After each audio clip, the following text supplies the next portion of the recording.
Boom! We begin a new age, a new moment, not just in our study in that it's 1800 and Jefferson is elected and America's going to change, but it's also a new time period as well for technological innovation. I am using the camera on top of the computer provided by my wonderful principal, Mr. Reese. I want to give big ups to Mr. Reese. Thank you very much for giving us the resources to do these things, the freedom to teach these classes, the fantastic students to have in them. It is a wonderful afternoon as I look across my room here, ladies and gentlemen, and I hope you're having a good one as well. So let us begin. We are in Unit 4.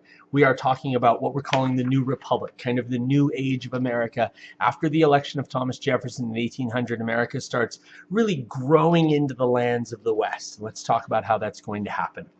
Starting at the top of the study guide, in what directions and for what reasons did people migrate? Well, generally speaking, people migrated directly to the west. So if we start at the very south, you're going to move out of places like South Carolina and Georgia into Alabama and Mississippi. You're going to take the slave trading techniques and ideas that you had in South Carolina and Georgia and transport them into Mississippi and Alabama. If you're more of a yeoman farmer, perhaps a smaller farmer from somewhere like North Carolina or Virginia, you're probably going to move over into Kentucky or Tennessee. Those would be people who, as I said, are smaller farmers, not huge plantations like we might find in the South, but individuals who are still considered Southern. Now, once we get to New England, remember the problem for my New Englanders is they can't really go west directly. That's New York. So they have to go over the top of that and land in the new northwest areas. What we're going to eventually have is states in Ohio, Indiana, Illinois. They're grain farmers out there. These are people who hived off. Remember, Puritans don't go anywhere alone. They roll 500, 1,000 deep. And they would go in big groups and buy one of those blocks that Jefferson carved out of the West, and they would live there. They'd bring their culture and the ideology of Puritans, and they would use it in order to create a strong, stable society there. How did Eli Whitney's invention affect the economy? Well, the cotton gin makes slavery that much more a part of the American landscape because of the cotton gin, because of the cheaper aspect that it brings to planting and manufacturing cotton. You're going to see a lot more slavery in the South. The transportation bottleneck is one of the problems we have to address in getting out. Now, if you've ever tried to get out of Warren Hall, you know what a transportation bottleneck is. There's too many people and too little places to exit and enter.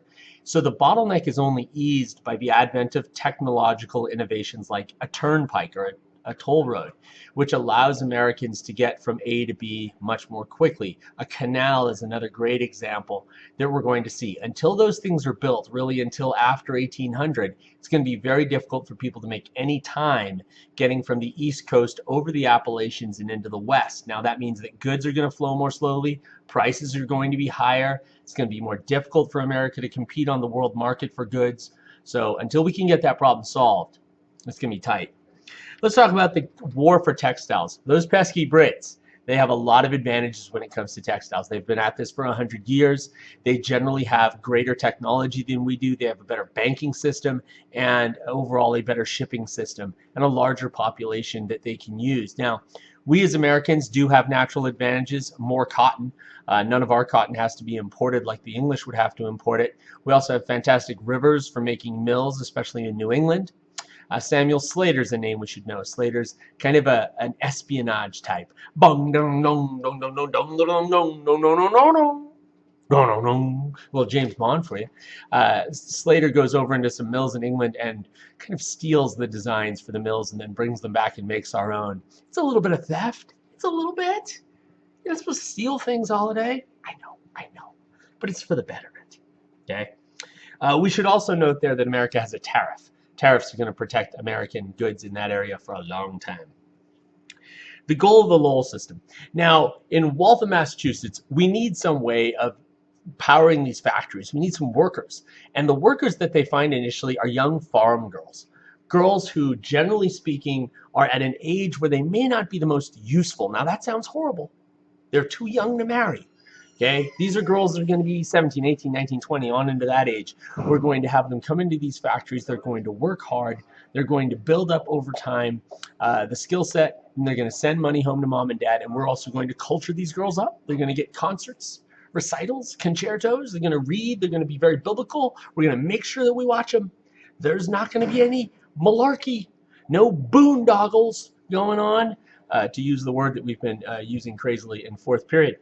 We would want to make sure that they were on point in their work. There it is. Okay, what's the problem with that? Well, the problem is that's expensive. The English are working factory people literally to death. That's cheap. Show up, work for 12 hours, and leave, and then come back later and work 12 hours again. The Waltham plan is much harder because we have to pay for the housing, and we have to pay for the food, and we have to pay for all of the cultural experiences that go in there. Two innovations here, the McCormick Reaper and also John Deere's plow, both of which are machined in America, made in America, and they are innovations that show that we are going to open up kind of a farm industrial side to America. As we open up the lands of the West, we're going to need machinery to do it. The Reaper and the plow are big parts of that. Looking at this huge fill-in-the-blank thing, then please forgive me for looking down, but I just want to make sure I hit all of the points here. A vast number of people migrated to the Midwest and the Southwest. People were encouraged by the cheap price of land. The transportation bottleneck eased thanks to the construction of the National Road from Maryland to Illinois, a huge turnpike that you could travel on and get literally from the East Coast. By the end of its completion, you get to the Mississippi River. That's a long way to go, and that makes for easy transport in an area where transport isn't easy. Bingo. Okay. We also have things like Robert Fulton's steamboat, the newest mode of transportation, the railroad, connected to the Northeast and the Northwest in a system of rails, but the South had very little rails. Now, this is a moment where I'm going to pause for a major point. Pausing. Just got a text message, by the way, too. Okay. The major point is this, is that America is going through a period here of sectionalism. And sectionalism is this idea that the country is growing, but at the same time, it is growing a little bit apart, not just together, but apart. You've got the Northeast and their economic interest, generally a manufacturing and industrial society. We've got the Northwest, which is more of a food society. And we also have that large portion in the South. Now, the South is the variable. Huge cotton production, big slave population, generally speaking, not very industrial. So what's going on in the industrial sense is you see those railroads linking the Northwest and the Northeast together. The South, on the other hand, is not along for that ride. The South is going to be, in essence, left out of the process to a great extent. Okay? As we move through here, ladies and gentlemen, Henry Clay's American system. Henry Clay, who's from Kentucky, proposes this idea called the American system, meant to improve the overall quality of American economics. Here's the idea.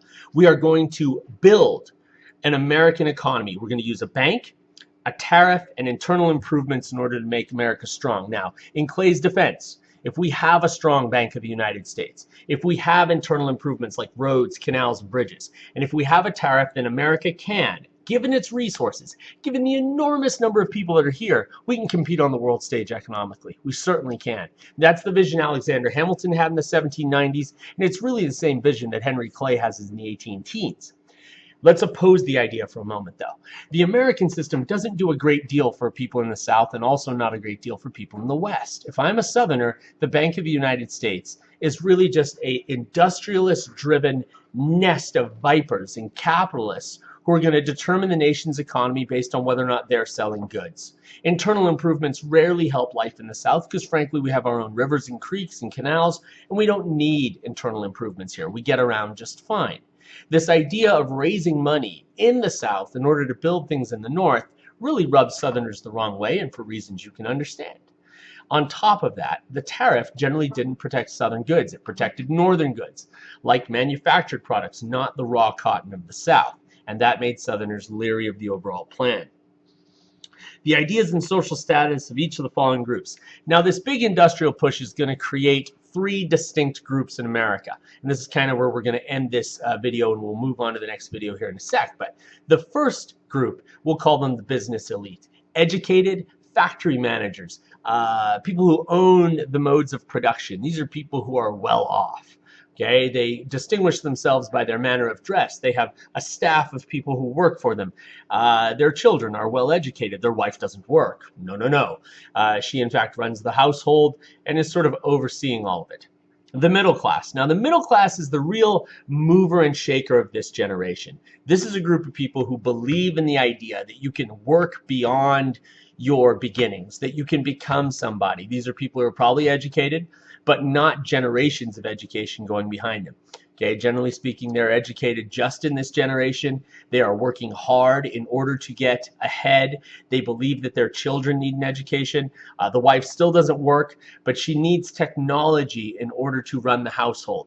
So maybe we have a furnace or we have an ice box instead of having this whole staff of servants. Okay, middle class people are very upwardly mobile. They're very interested in what we call moral improvement. Put your alcohol down. Try working harder, make something of yourself. This is a very waspy sense of people. White Anglo-Saxon Protestants, waspy. Okay, the wasps drive that middle class. The new urban poor is largely made up of immigrants who have arrived in America, and this is the best gig that they can get, is working in a factory. Cities like New York and Boston and Philadelphia and later on Chicago. And as they work in these factories, life is going to be incredibly hard. There's no education for the children. The whole family probably works side by side, and they work for the lowest wages you can imagine. Alcoholism is a rampant issue, one of the first ones we'll tackle in our next video. Okay, generally speaking, these are Irish people, they're Catholics. We're going to see a clash coming between those middle class, white Anglo-Saxon Protestants and the Irish Catholics coming across the ocean, working in the factory most of the time. I tell you, it's hard life it is. That's for sure. Have a good day, ladies and gentlemen. Bye-bye.